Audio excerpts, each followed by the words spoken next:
ఈ మహా కుంభమేళా 144 ఒకసారి జరుగుతుంది. ఈ మహాజన సమ్మేళనం మన దేశంలోని భిన్నత్వంలో ఏకత్వాన్ని చూపుతున్నది.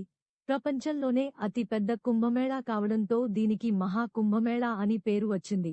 ప్రయాగ్రాజ్లో జరిగే ఈ అపూర్వమైన అనిర్వచనీయమైన వర్ణనాతీతమైన అనంతమైన ఆధ్యాత్మిక శోభతో మహోన్నతమైన భక్తి శ్రద్ధలతో నియమ నిష్ఠలతో నిర్వహించుకోబడే ఈ మహా కుంభమేళా భారతదేశ ఆధ్యాత్మిక సాంస్కృతిక వారసత్వానికి సనాతన ధర్మానికి ప్రతీకగా యావత్ ప్రపంచ ప్రజల చేత అభివర్ణించబడింది. ఈ మహాకుంభమేళా ఆధునికతకు, స్వేచ్ఛతకు, భద్రతకు కూడా ఒక గొప్ప ఉదాహరణ అని పరిపరి విధములుగా ప్రపంచ దేశాల చేత కొనియాడబడుచున్నది. మన దేశంలో ప్రవహిస్తున్న పరమ పవిత్రమైన గంగా, యమున, సరస్వతీ నదులు కలిసే త్రివేణి సంగమం అత్యంత పుణ్య ప్రదేశమై భాసిల్లుతుంది.